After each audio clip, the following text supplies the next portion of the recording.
En esta presentación vamos a hablar del dinero, de los primeros sistemas bancarios, de los caballeros templarios, de las aventuras españolas en América, la explotación de las minas de plata de Potosí, que permitieron la acuñación de cuantiosos volúmenes de monedas de plata y muchas otras cosas más.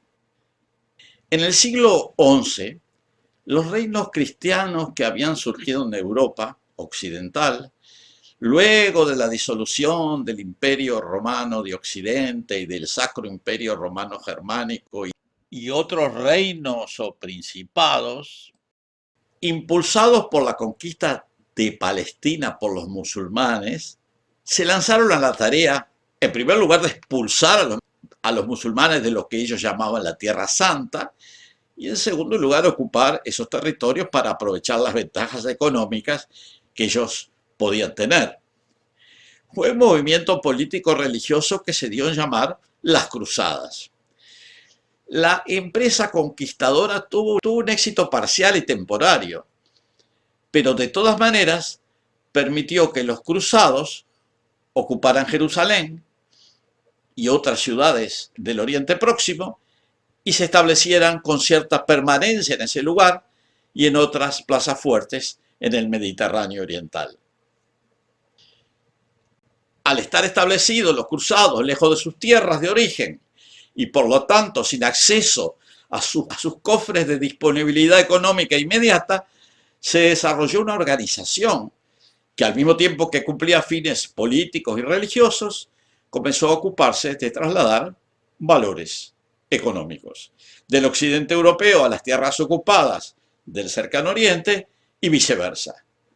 Esta organización eran los templarios. Los templarios fueron una de las órdenes monásticas militares católicas más poderosas de la Edad Media. Fue fundada en 1118 por caballeros franceses, liderados por Hugo de Payns, y se mantuvo activa durante casi dos siglos. Su propósito original era proteger las vidas de los cristianos que peregrinaban a Jerusalén y a la ciudad portuaria de Jaffa. La orden era la organización más grande de Occidente, en todos los sentidos, desde el militar hasta el económico, con más de 9.000 encomiendas repartidas por toda Europa, unos 30.000 caballeros y sargentos, más los siervos, escuderos, artesanos, campesinos, etc. Tenía más de 50 castillos y fortalezas en Europa y Oriente, una flota propia anclada en puertos propios en el Mediterráneo, como Marsella y en La Rochelle, en la costa atlántica de Francia. Todo este poder económico se articulaba en torno a dos instituciones características de los templarios, la encomienda y la banca. Pero esta última permitía mantener en pie un flujo de dinero constante que permitiera subsistir al ejército defensor en la llamada Tierra Santa. Cuando la orden de los templarios fue desmantelada, aparecieron otras instituciones bancarias que continuaron cumpliendo un rol comercial y financiero similar. Una de ellas, tal vez la más importante, fue la Banca de Medici, que era una institución financiera creada por la familia Medici durante el siglo XV en Italia. En ese siglo fue el banco más grande y de mayor reputación en Europa. Se estima que a mediados de aquel siglo, la familia Medici llegó a ser la más rica del continente. La estimación de su fortuna sigue siendo muy complicada debido a que gran parte de sus riquezas se encuentran en obras de arte, en tierras y en oro. La riqueza del banco de Medici sirvió a la familia Medici para expandir su esfera de influencia económica y política más allá de las fronteras de Italia. La banca Medici hizo una notable contribución al ejercicio de la banca, creando el sistema de contabilidad doble separando en sus libros los créditos y los débitos.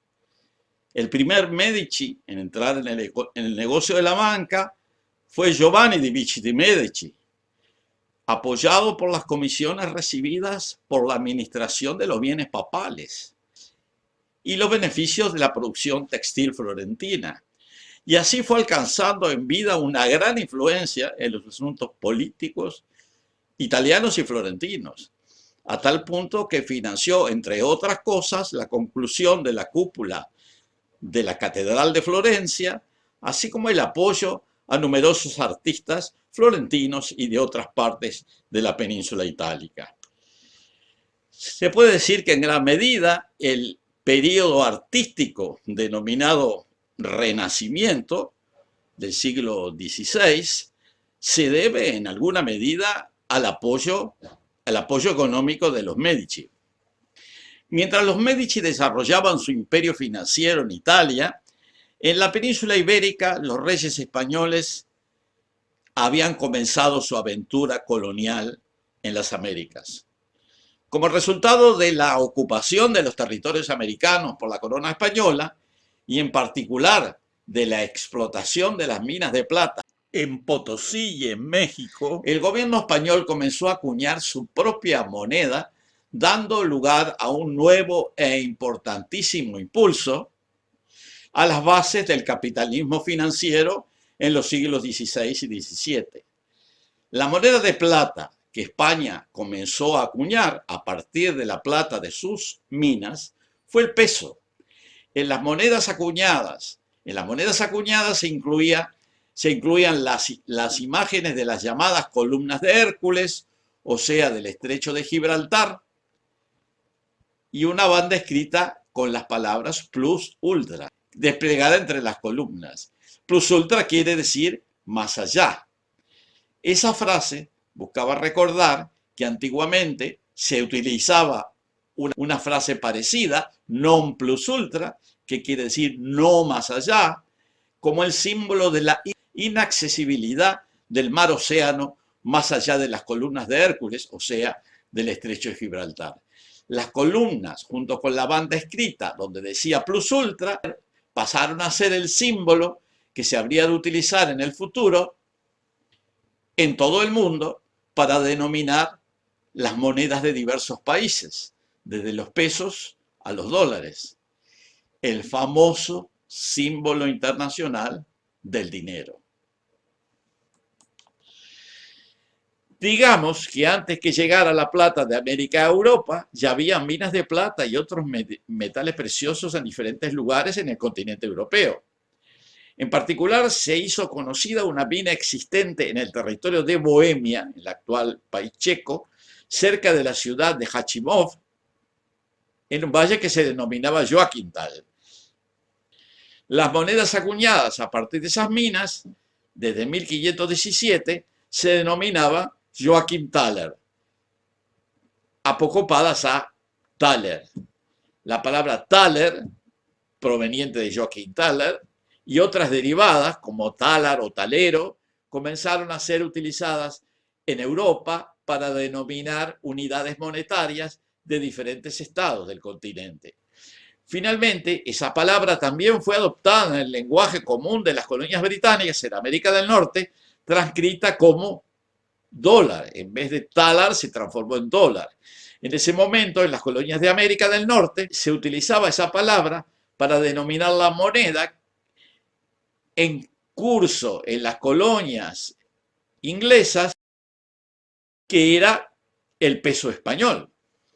Cuando los Estados Unidos comenzaron a acuñar sus propias monedas, algunas décadas más tarde, ese nombre persistió y pasó a ser ya en los siglos XX y XXI la denominación de la unidad monetaria de los Estados Unidos, el dólar, que se habría de constituir también como la principal unidad monetaria utilizada a nivel global.